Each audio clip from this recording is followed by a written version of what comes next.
welcome back to our One Wild and Precious Lives. Today, you're going to meet my friend and partner in podcasting crime, Peter. Hi, Peter. Hi, Chrissi. How are you? And hello, everybody. I'm good. How are you? I'm doing not too bad. Enjoying the sunshine in lovely Panachel, Guatemala. Nice. Yeah, here it's a little cloudy today in Guanajuato, Mexico. We just started the rainy season a little later than usual, but it's really nice because we had a couple of really warm weeks, so I'm enjoying it. Very good. And have you been out with your dogs today? Yes, but just a little bit. Had a couple of things to do, and the other day, I don't know, I got some mystery knee pain, so I'm taking it slow for a few days. Good. I actually got myself a knee brace this week. Lucky to find it, because with 3, 4, 5 dogs, however many, pulling me around, you have to look after your body. As Elvira says, mi esposa, my girlfriend, says you have to listen to your body. Well, she would be very right there.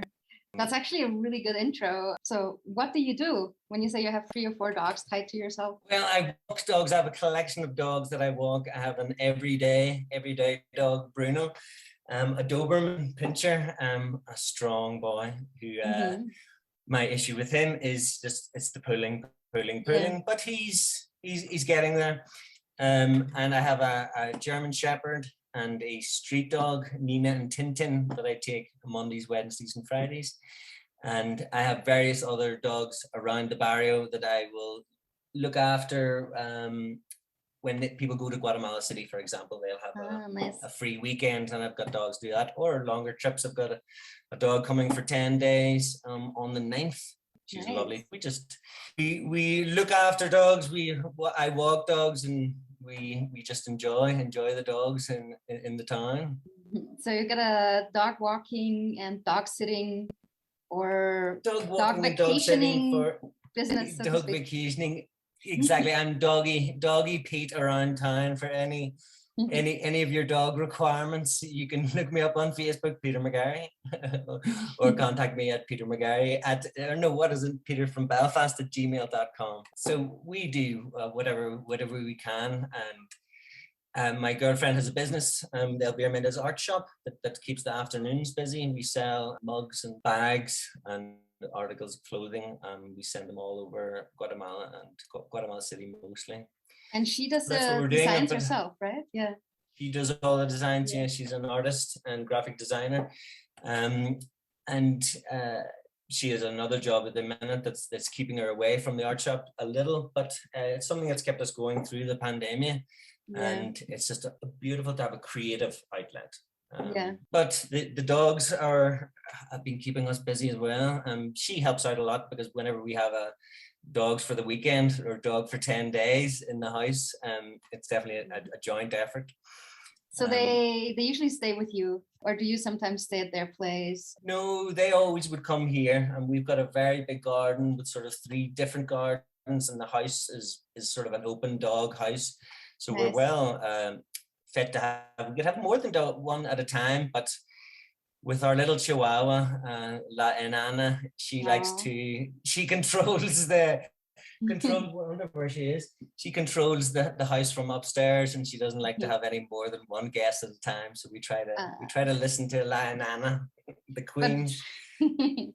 But one guest is acceptable according to her. One guest is acceptable as long as they're not cats, because the amount of acceptable cats is 0.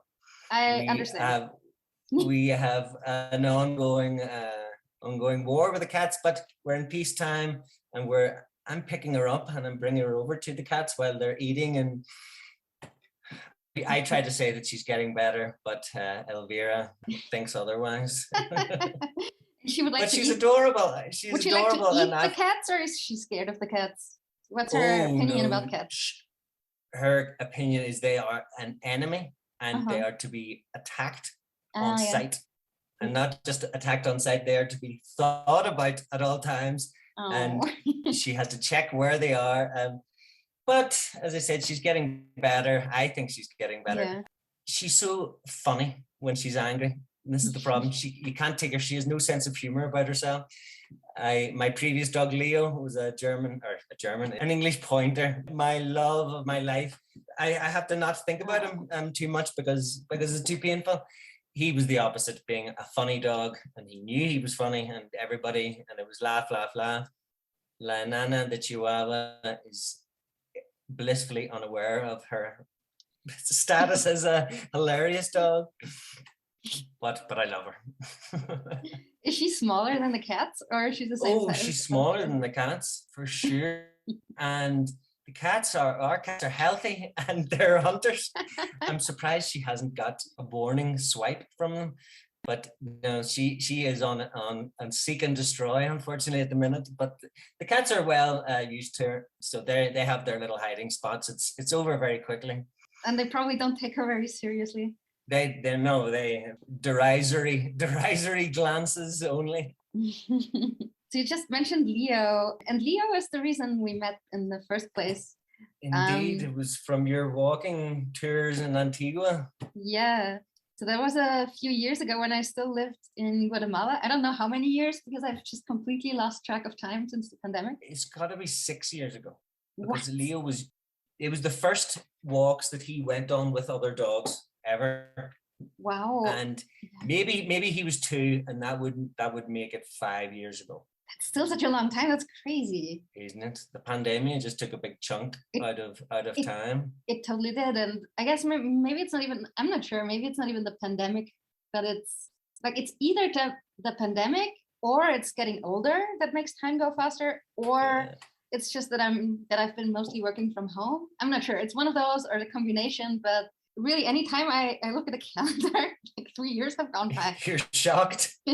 but then you've been changing countries as well. And I think that you take a few weeks or months to get used to a new place, and that doesn't really sort of count in your brain as time passed. That's true. Oh, and you know what? I'm in a different time zone now. That's why I'm suddenly 5 years ahead. There you go. Yeah, a couple of years ago, I used to live in Antigua in Guatemala, and I had an in-person pet dog training business. And among other things, I ran, I think once a month at Finca El Pilar. I did social walks for people and their dogs, and we'd go on a hike together, and people would ask questions about dog training, or we'd just hang out and talk. Yeah, enjoy the jungly settings. Some people who would come on those walks were my former clients or my current clients. Some of them were new people, so I published it in local Facebook groups. Yeah, it was really fun because I met a bunch of interesting people that way. You are one of those people, and the reason that you and Leo stood out to me, I think, is there's like sometimes I see a dog and human team, and there's something different about their relationship. It just seems like it's not just a pet that's walking next to the person, or it's not just like the person is being an anchor tied to a dog, and the dog would actually rather do their own thing. But it feels like they're partners. That always stands out to me, and I really like it. Then I want to be friends with that person and that dog. Well, he was my first ever pet. You know, I was 36 whenever I got my first dog, and he changed my life completely. And it was very immediate. It was a very special experience, and Elvira watched it happen, and she's been a dog person her whole life, and she did say that it was, you know, a beautiful thing. It was intense. It was a love affair.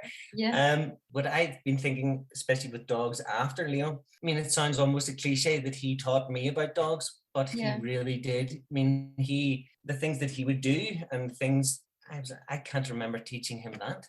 Yeah. You know, and but he knew what would work for me, and I knew the trust thing was just amazing. We had to trust, and I do feel a little sorry for my new dog, Cleo, which wasn't my idea.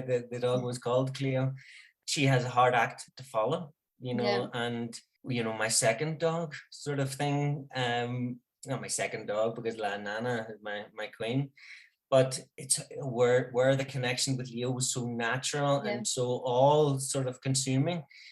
It's just not, it's coming with Cleo, but it's an interesting thing what the love affair, me and Leo. And like you said, we were very much, and that's what I miss now, is it was Peter and Leo. When I walked about Panachel, people would just say Leo, you know, and people wouldn't even hardly know my name. And people still talk about him on my walks now, and it's only been a couple of months since he's gone. Yeah. But better to have loved than lost, isn't that and never to have left at all. Yeah, yeah. And I don't know whether it's a healthy thing or not, but I just try not to think about him. Yeah. I sort of close that mental avenue a wee bit because it makes me sad. Yeah. And you know, and it's not fair to my new dogs as well, you know, because they you know, she's over there and she's a gorgeous thing, and she's so loving, and she's brilliant. Our listener can't see her, but I can. She's asleep on the couch behind Peter. So tell us about her. How did you end up with her? Well, she was a dog that I first looked after for a girl who lives in Panachel, and we had her for 15 days the first time, and the second time I think it was roughly the same amount of time, 2 weeks, and we had really started to. And the girl had said that she was fostering. She had said from the start, could you look after the dog that I'm fostering? So I knew that there was a possibility. We definitely were get a new dog after Leo, and the girl asked me and I couldn't say no, basically. So we took her, and she's a great dog. You'll not be able to use any of this with the phone in the background. I'm so shocked that it's on, because this phone I don't even know the number. Wow, you should pick up. Who knows? Who is it? I have no idea who has the number of. Do you have a landline? It's a landline, and we don't give out the number to anybody. And I wonder who it was. I wish you had picked up. Well, what it probably is we had the number for a hotel called the Hotel Azul, and the Hotel Azul number is our number, and they no longer exist, but their information is still on Facebook and Google searches. So we have answered, and it's the Hotel Azul, and then we got the number changed or something. But it's typical that phone probably hasn't rang in about 2 weeks. Still though, I mean, just to keep in mind, that would be a totally good idea for a scam. Well, let's book a room and get their credit card information. I totally thought about that. So hello, the Hotel Azul. Yes. Just before we go any further, what is your credit card number? This is the first thing I need. Or I did start doing some funny ones, just speaking in English and just continuing to speak in English until I got sort of not frustrated, but anyway, the Hotel Azul hopefully is not there. But Theo came into our lives as, it's quite a funny thing. My girlfriend Elvira had a beautiful black Labrador that passed about 6 months ago, and then my Leo went as well, and we got basically the Chihuahua was sort of going to be for Elvira. We got her from another client that I was walking, and then she stayed with us, and the client knew that we had a wee connection with her and offered her to us. But as it turns out, the Cleo was supposed to be the replacement for Leo, for me to go running around Panachel and running around the beach. And Elvira and Cleo have this beautiful little connection, and me and the Anana are together. Aww. And so you never know what chemistry you're going to have with which dog, I suppose. Yeah. But the Anana is something else. I've never experienced anyone who's so on point all of the time. She is ready and willing all the time. And what about your two, or you two at the minute? I have one at the moment, and like you, I have a sad story that the door towards which I'm mostly keeping closed because it just makes me very sad. Yeah. So I'll just tell you about Game. I can show her to you. Our listener will have to imagine her. She's sleeping next to me, relaxing on the bed on the couch. Yeah. I can't believe it. I'm going to find out who it is. I'm going to find out who it is.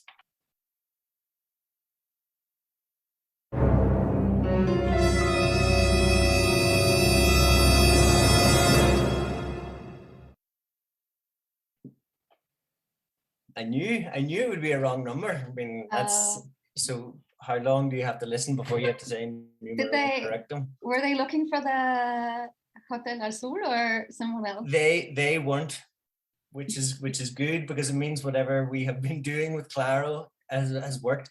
So that was just pure random wrong. That means number. You now have someone else's number. Someone else's number. I hope they're not as popular as the Hotel Azul anyway. It's really, I don't understand why the Hotel Azul shut its doors. It was so popular. Exactly. They were twice a day. People were looking, and we have a spare bedroom here. We could have. You could totally be the Hotel Azul. Offered them accommodation. Yeah. Do you like dogs? Maybe nobody ever got through to the Hotel Azul because they had someone else's number too. They had the number, then they had to shut down because there's no customers. Yeah, there was like they hired this person who was sitting in front of the phone all day long, and the phone never rang. The phone never rang. Oh dear. We know where it is. We know where the hotel is. Well, so it still exists, and it still exists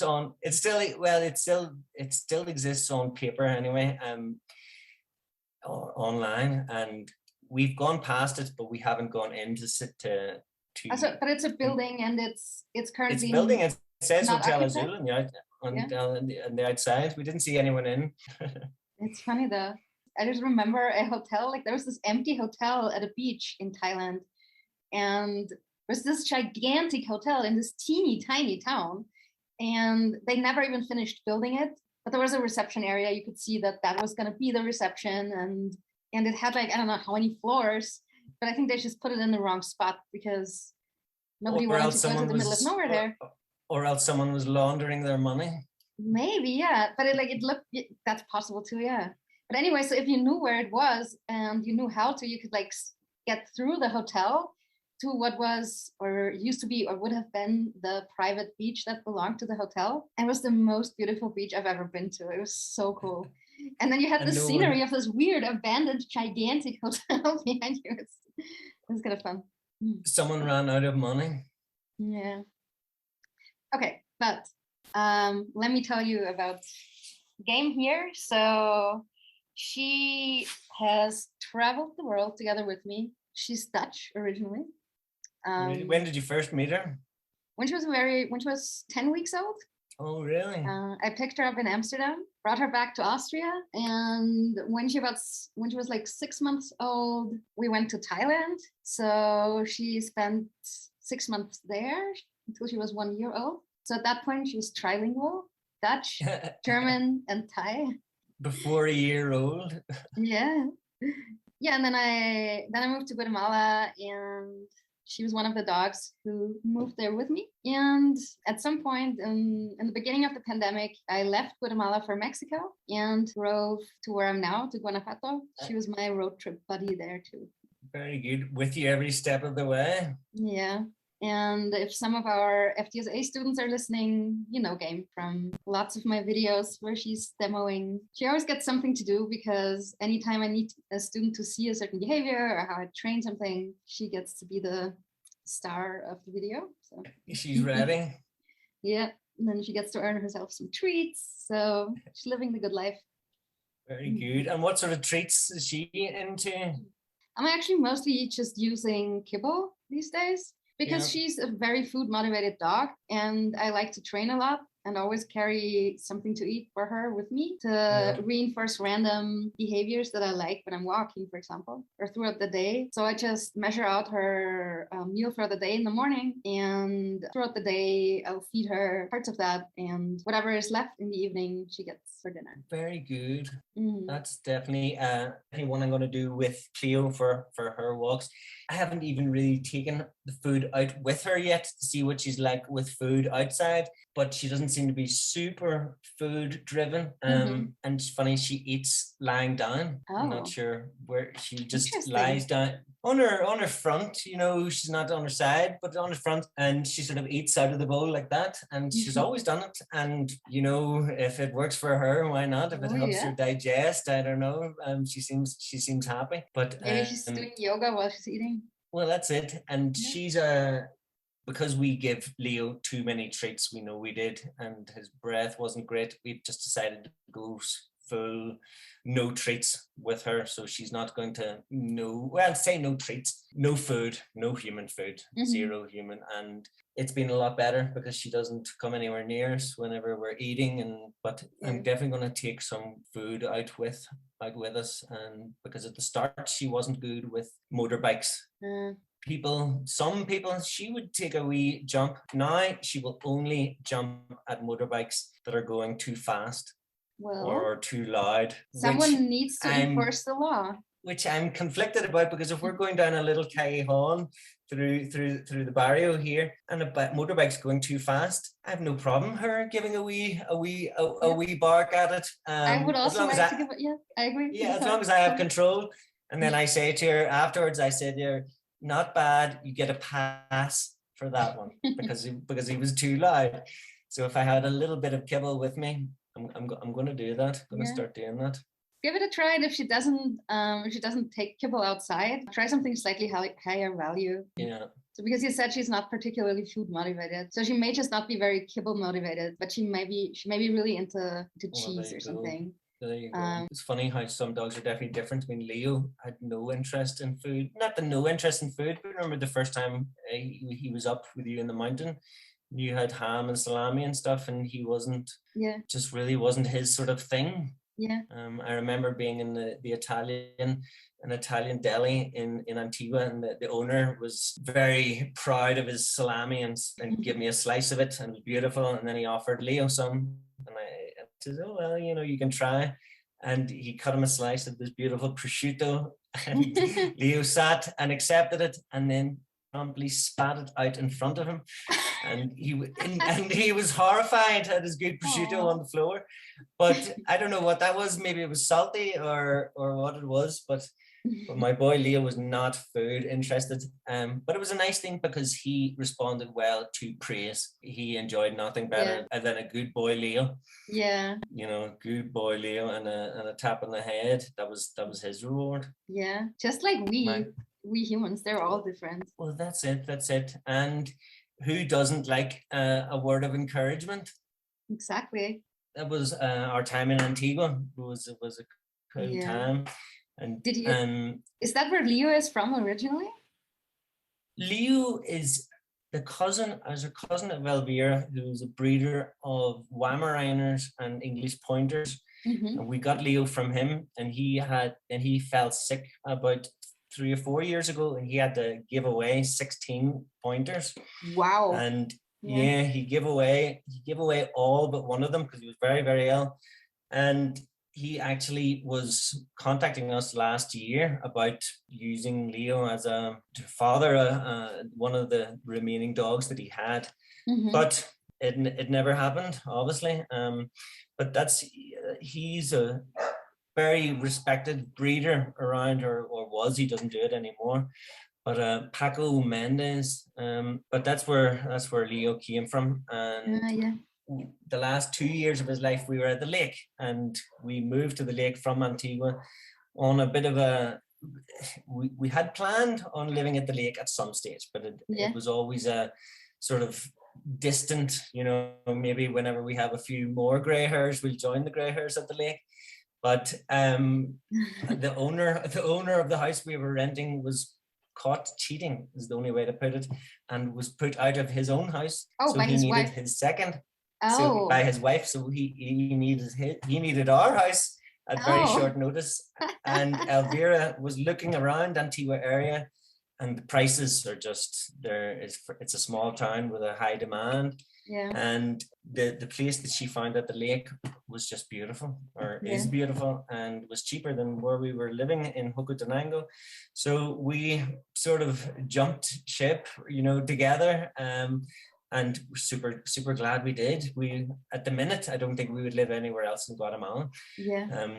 And I can't imagine really moving here to anywhere else just yet, because it's beautiful. It's a little paradise, cliche, but it's a lovely part.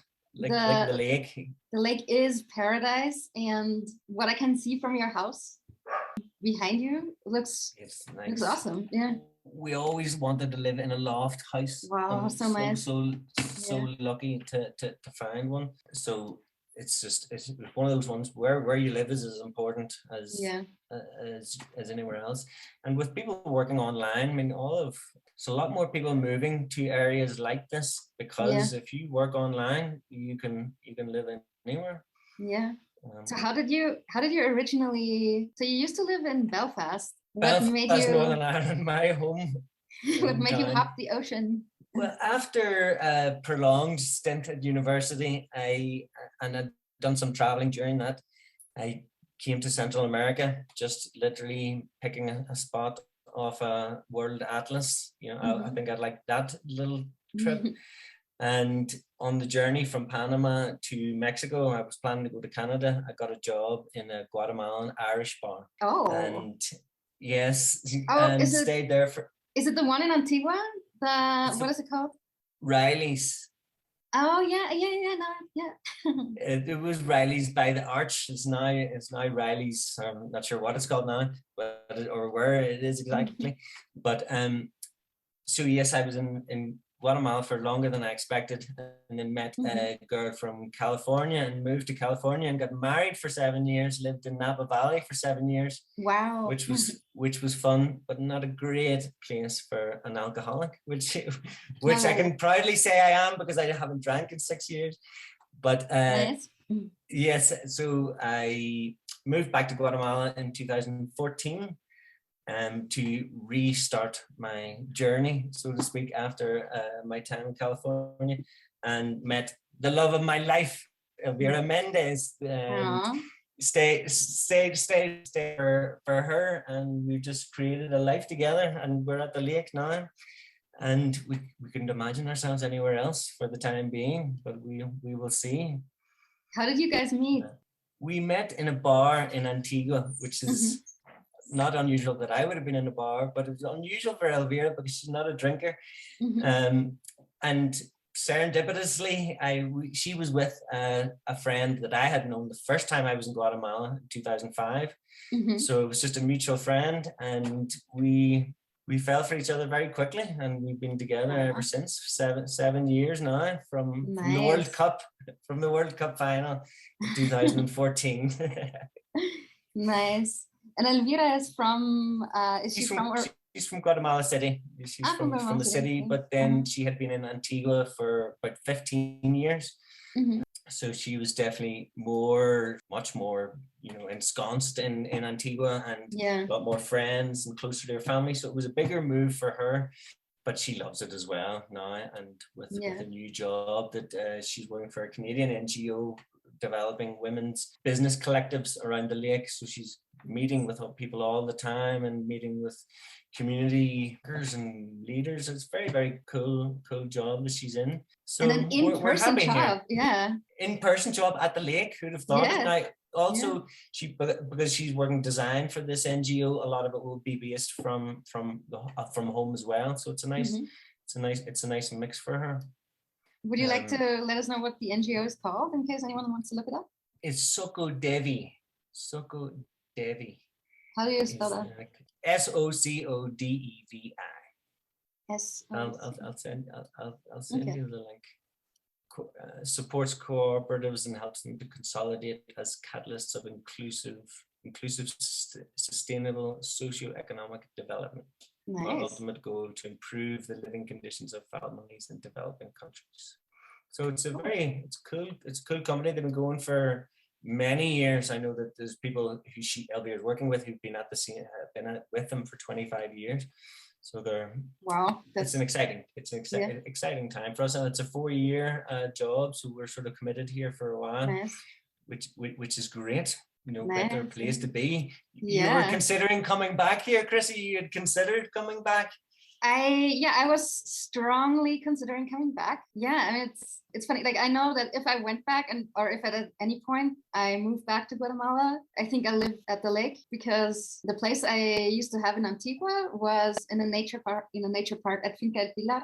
in the mountains, like basically you felt like you were in the middle of nature, and hummingbirds like getting lost by accidentally coming in through my kitchen window, and it was really beautiful, and I loved it there so much. And I was renting this little cabin, and there's no electricity, so I had my solar panels on the roof, and I had sheep. Well, I had a border collie, and I got sheep for my border collie. He taught me about herding sheep. I always wanted to learn about herding, and yeah, so that's what Mick and I did together. But then I had to leave this place because I was renting it. And when the pandemic had just started, that whole nature park belongs to one big family. And well, they decided they were going to make some changes and potentially build more cabins. They told me they wouldn't renew my contract the way it was, where I had this big space where I could use for the sheep and also for dog training clients and stuff. They said I could keep the cabin, but I couldn't keep the big space. And the reason I lived there that I had picked that place was the opportunity to have sheep. And at that point, I was there on a temporary residency visa, and it was just time to renew it. So I tried that and couldn't renew it because the program or that kind of visa that I had ceased to exist since the last time I got it. That meant that I had to leave the country, and like this combination of factors kind of just made me want to, I was like, if Guatemala doesn't want me, then I'll just leave. Then it's not to be. And so I thought, well, and the pandemic had just started and we didn't really know anything about it yet.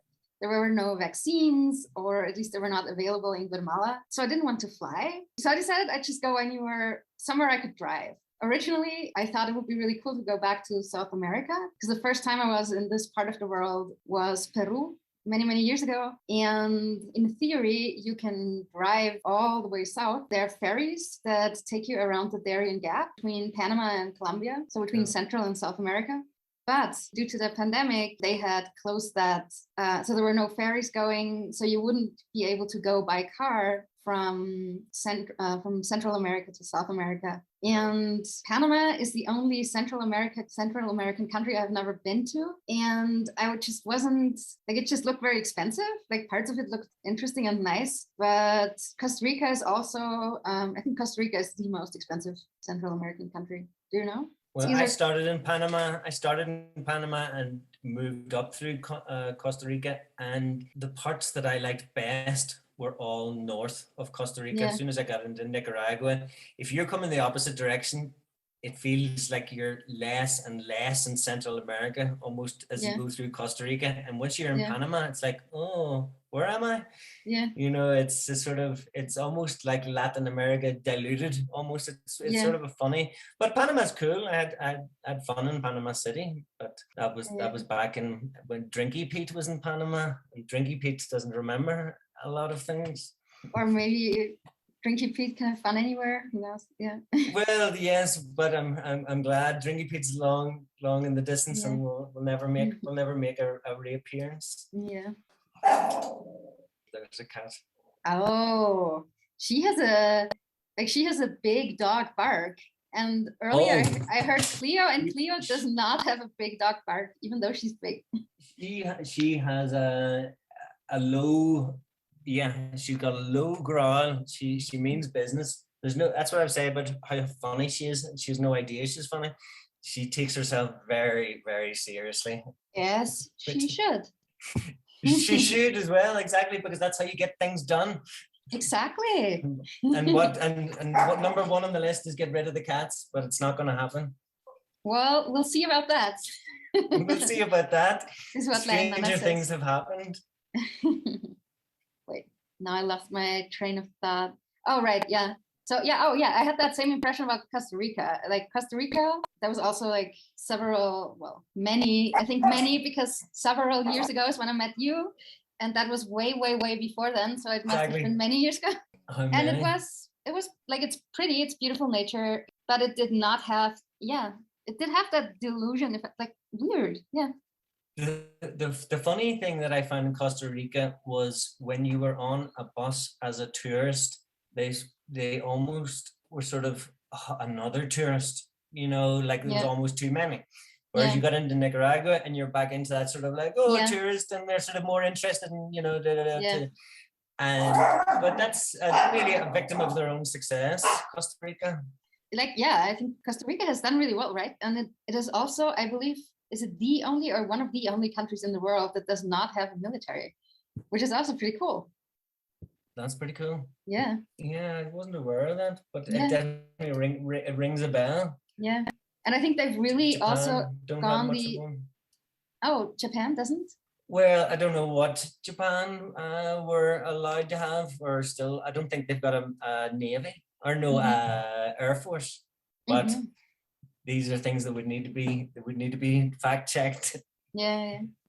Wait, where were we going? Oh, right. So in the end, I decided, well, I'll just go north instead, because in Mexico, there are places I've visited before and that I know I like. And I picked Guanajuato as my destination because I wanted a destination to drive to. And there are a couple criteria, like one of them is temperate climate or tropical mountain climate, where it feels like spring, like all year round. And doesn't get too hot, but also doesn't get so cold that you need to heat your house. So in Mexico, Oaxaca, been on that list, and Guanajuato. And I picked Guanajuato. Yeah, that's how I ended up here. How long ago did you arrive there? A little over a year ago. Very good. That I actually do remember. I mean, I remember that time span.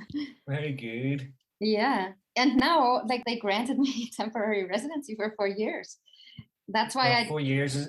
Congratulations is in order for a 4-year residency.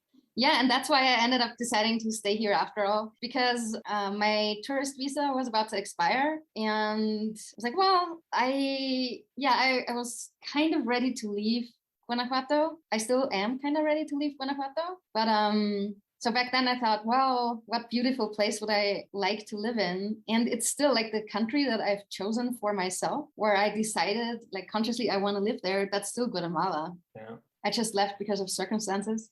Because of this 4-year residency thing that that's a new program that I think they invented because of COVID. So if you're already in Mexico, you can let your tourist visa expire and then go to a migration office and argue that you have let your tourist visa expire because you're afraid to travel because of COVID, and they will fine you. And then they may also give you the 4-year residency. So that's what they did. I think most people get it, but not everyone does. It seems a little bit random. I thought, well, that's totally worth trying. I'm going to go for that. And I got it. Very good. It's peace of mind for a length of time. You can plan better. Yeah, so we'll see where it takes me next. I do feel like the Guanajuato days are nearing their end, especially when I'm thinking about places like the lake where it's green even in the dry season. And here it's very like the hills around here, there are hardly any trees, so it's really exposed to the sun. So in the dry season it is just everything is brown and dry, and it feels very harsh. Yeah. And with a 4-year, can you go back? Can you come leave Mexico and go back? So you've got that 4 year no matter what. Yeah, exactly. I can. So we'll see. Like this is only I get to think about this now. But before I was like, well, I'm just thinking about what I'll do once my visa expires, the tourist visa. So if it had like cool. if they hadn't approved it, I would be at the lake now. Well, the lake will always be here. I know. It's good to know that. And how far away are you? You're central Mexico. Central, so it's a couple of days on the bus. Yeah, I guess you can go from the lake to the border, and from the border to San Cristobal de las Casas. Then you take a bus from San Cristobal de las Casas to Mexico City. Like if you wanted the fastest route, that would be like a 12-hour bus ride, I think, or something like that. Okay. And no, not 12, like probably a little less. I'm inventing. I don't think it's 12 hours, but it's a long bus ride. And then in Mexico City, you could take another bus from Mexico City to Guanajuato, where I am. Very good. It's a long journey anyway. Yeah. So I do like bus journeys. Well, you're very welcome to come visit. We would all pack up. Going from Antigua to here was a mission in itself, with 2 dogs, 3 cats, and all our stuff in one van. Wow. And you already, you had been there for several years, so the longer you stay in one place, the more stuff you collect. The more stuff, but keeping the dogs and the cats separate the cats just went into boxes into the storage part of the truck, and the dogs got the ride up front, which is the way it should be. Exactly. But still, wow. I mean, you fit everything into one truckload. Yeah. We got everything into one fit, and one, we had Elvira's dad's car, which was a pretty car that we filled up with stuff. But yeah, it was one journey. We got it in one hit. Nice. Yeah. But it was a fun trip, and we all got here. Now there's more of us because the cats that we have adopted have given birth. So we sort of have an unknown number of cats right now. Two that are officially ours, one that's not officially ours, and her kids, which I don't know their status, but they're getting fed anyway. So they're getting fed. So I presume that are ours. But yes, Elvira's funny saying these aren't our cats. And then in the rainy season, of course, she's got an old umbrella set up out under the bushes, and little blankets on the floor with kitten food. So I'm like, yes, these aren't our cats.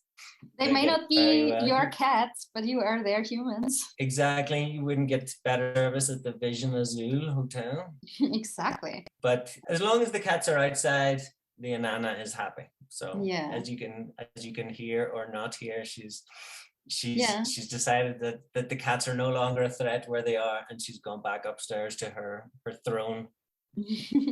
Yeah, I can hear her happiness, or I can not hear her happiness. Like I can hear the silence of her happiness. Exactly. Talk about a princess. Her food, because she has an allergy, and when we got her, the back wasn't good. Well, you could see her skin, her hair, and her chest wasn't really there. How old is she? She is 5, we think, but we don't know. Elvira sort of thinks she was originally from a Mexican shelter that a Canadian girl took. Nana had been returned three times apparently to the shelter, and she felt very sorry for her and took her to Guatemala. And then she is quite a needy little dog, but we have a lot of time. The two of us are in the house quite a lot, so we had the time to spoil her, and she is getting spoiled because the food that she's on is 45 a pound. Wow. Given that you can buy a lomo de res here for 40.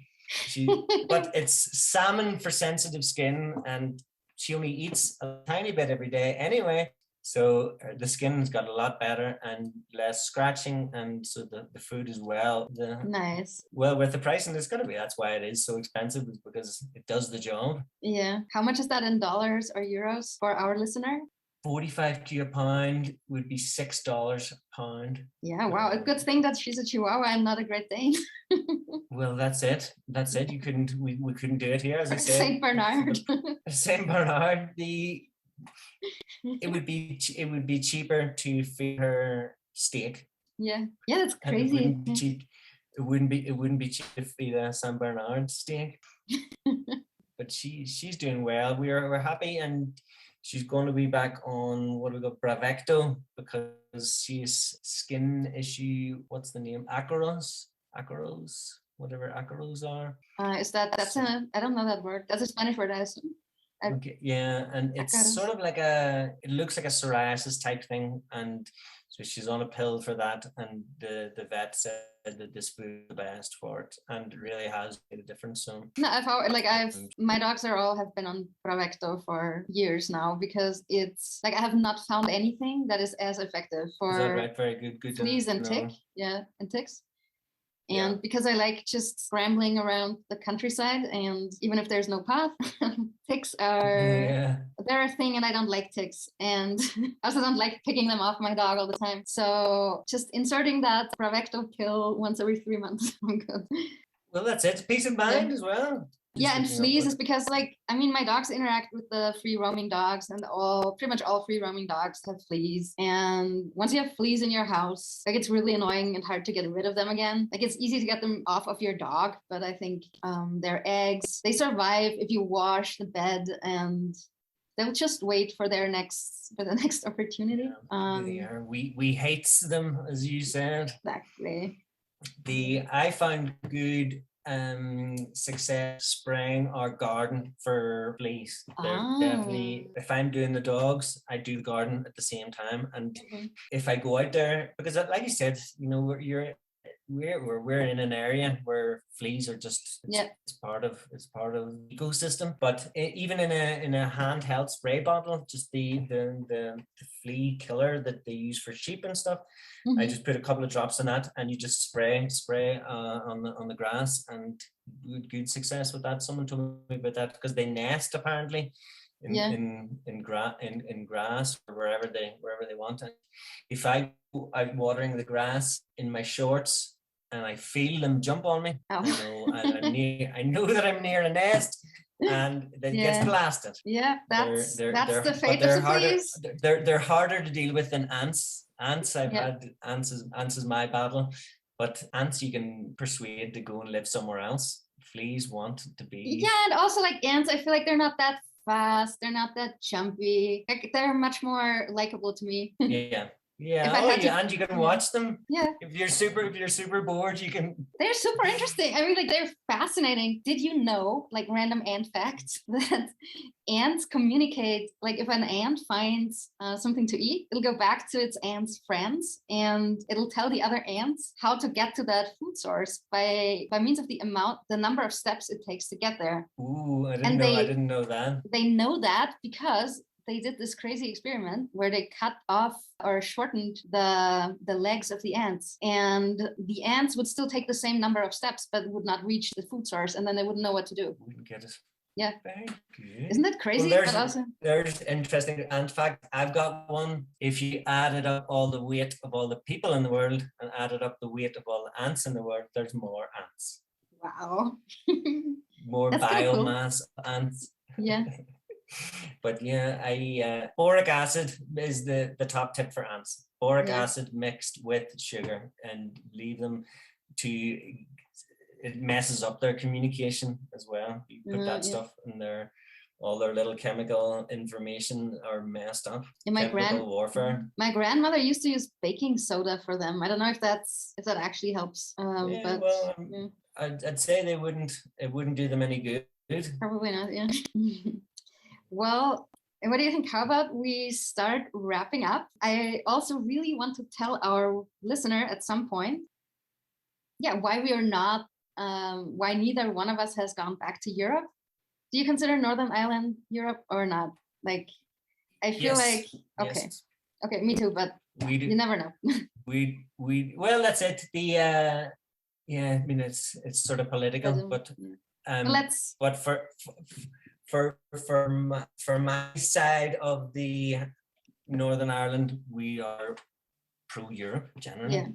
As you know, it's more of an English thing to be.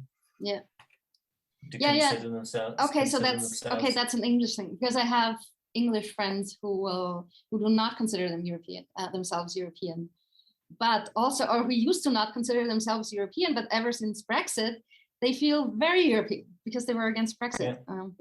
And then you've got the Northern Irish people who would consider themselves British, and they wouldn't consider themselves European because they consider themselves British first. Oh, interesting. And with the south of Ireland being so much more connected politically and financially to Europe, being sort of pro-Europe is almost being sort of more pro-South, almost, for some people.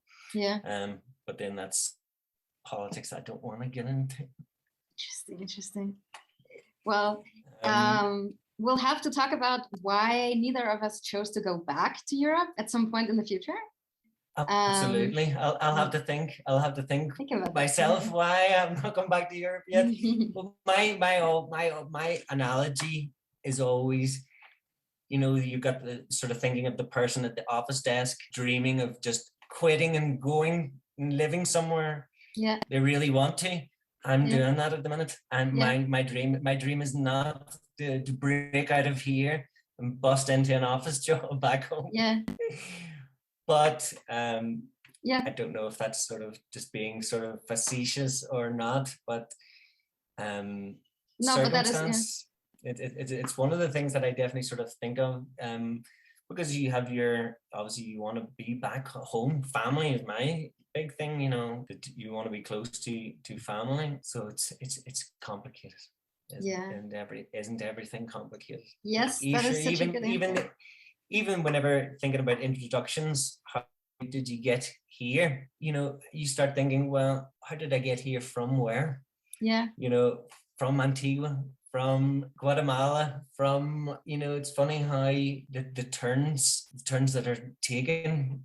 Yeah. Where do you start from? I mean, how did I get to Guatemala this time was out on a bike drinking. Drinky Pete was out on a Tuesday afternoon drinking while cycling around Belfast, which is what I like to do, and went past a travel agent and went, wonder if they have anything, and went in. They said, I said, how much for a flight to Guatemala City? And they said it was like £400. It was a good cheap price. And they said, but you have to go on Thursday. Oh, and what day was it?